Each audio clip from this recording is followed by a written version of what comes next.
Assalamualaikum warahmatullahi wabarakatuh. Good morning, folks. Welcome to Mupan.News with me, Areta, Risty, from SD Muhammadiyah Pandes, bringing you the latest news around COVID-19.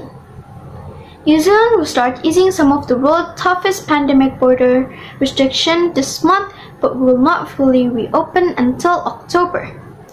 Prime Minister Jacinda Ardern said Thursday.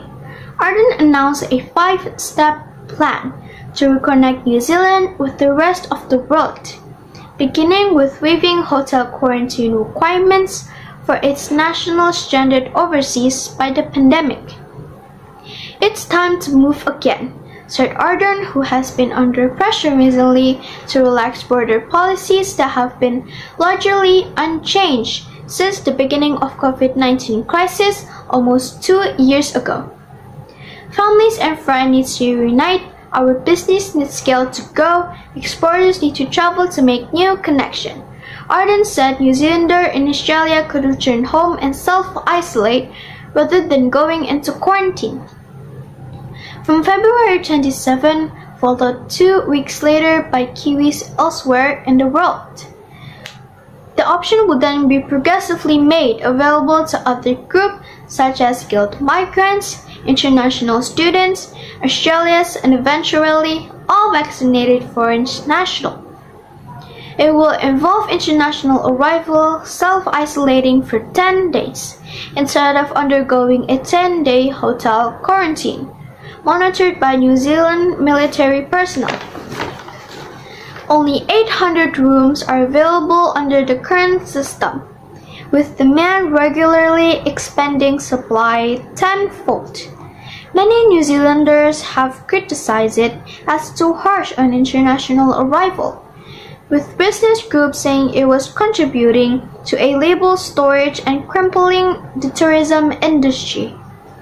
There have been numerous stories of fully vaccinated overseas-based New Zealanders unable to get home to see dying loved one or give birth, such as pregnancy journalist Charlotte Bellis.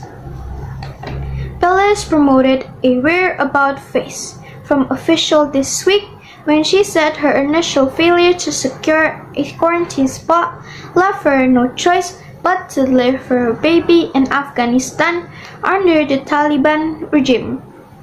Angst and heartbreak.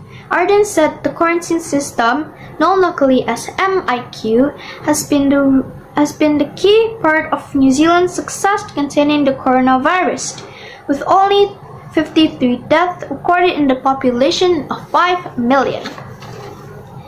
The anguish of MIQ has been real and heartbreaking, but the choice to use it undeniably saved lives, she said.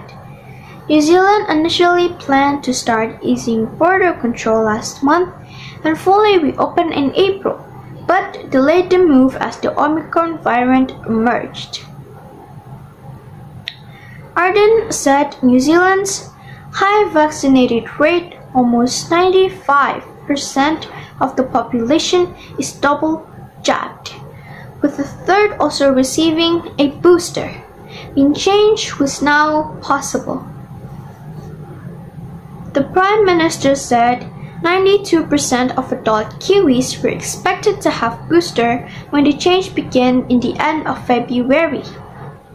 The quarantine system will not be completely dismantled as it will still be needed to cater for unvaccinated international arrivals. Air New Zealand said it was thrilled at the change and was geared up to operate more than 300 flights between New Zealand and Australia in March. It's incredibly exciting news for New Zealand overseas, spokeswoman Leon Garthy said, having the certainty that we'll be touching down on home soil and returning with friends and whatnot.